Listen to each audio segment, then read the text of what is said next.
Base of ম্যাথমেটিক্সে তোমাদের সকলকে স্বাগত। এখন আমি আলোচনা করছি শতকরা পদ্ধতির অঙ্ক নিয়ে। আজকে যে অঙ্কটি দিয়েছি এটি আছে তোমাদের ক্লাস 8-এ। অঙ্কটি হচ্ছে এরকম: সময় মতো যদি বিদ্যুৎ বিল জমা দেওয়া হয় তাহলে 15% বিদ্যুৎ বিলে ছাড় পাওয়া যায়।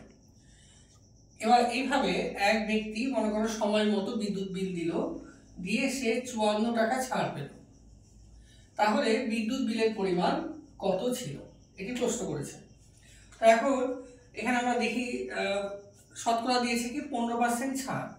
এই যে 15% ছাড়, এই যে কথাটা বললো, এই কথাটার মানে কি 100-র মধ্যে 15, তো 100টা কি, 100টা হচ্ছে বিদ্যুৎ বিল, অর্থাৎ বিদ্যুৎ বিলটা হচ্ছে 100 আর ছাড় পেলে হচ্ছে 15 টাকা। এরপর পরের অংশে বলেছে 54 টাকা ছাড় পেয়েছে, মানে ছাড়ের পরিমাণটা বলে দিল কিন্তু বিদ্যুৎ বিলের পরিমাণটা চাইলো।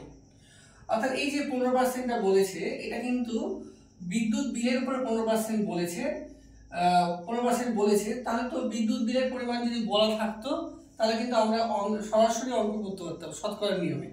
কিন্তু বিদ্যুৎ বিলের কথা না, বিদ্যুৎ বিলের পরিমাণ না বলে ছাড়ের পরিমাণ বলেছে, তাহলে এই অঙ্কটা আমরা সরাসরি করতে পারবো না, এটাকে ঐকিক নিয়মের সাহায্যেই করতে হবে।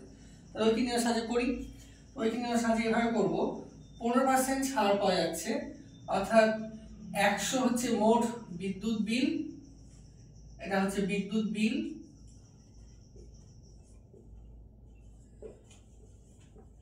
আর ছাড় হচ্ছে 15 টাকা।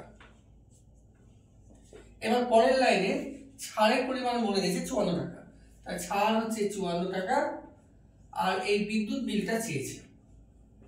তো এটা আমাদের ছক হলো। এখন এটাকে ঐকিক নিয়মের মতো করে করতে পারো, কিংবা ক্লাস 8-এর স্টুডেন্টরা এটাকে ত্রৈরাশিক পদ্ধতিতে করবে, যে যেভাবে পারো। তো মনে করো আমরা ঐকিক নিয়মেই করছি, ঐকিক নিয়মে করি। তাহলে আমাদের বিদ্যুৎ বিলটাকে ডান দিকে রাখতে হবে। তাহলে এই প্রথম লাইনটা আমরা এভাবে লিখবো: 15 টাকা ছাড় পাওয়া গেলে বিদ্যুৎ বিল হয় 100 টাকা। তাহলে অতএব 1 টাকা যদি ছাড় পাওয়া যায় তাহলে বিদ্যুৎ বিল কত হবে, ভাগ হবে, অর্থাৎ 100/15 টাকা। তো পরের লাইনে আসলে ছাড় পেয়েছি 54 টাকা, তাহলে অতএব 54 টাকা যদি ছাড় পাওয়া যায় তাহলে বিদ্যুৎ বিল হবে 100/15 গুণ 54। এবার এটা কাটাকাটি করলে পরে অঙ্ক উত্তর হয়ে যাবে।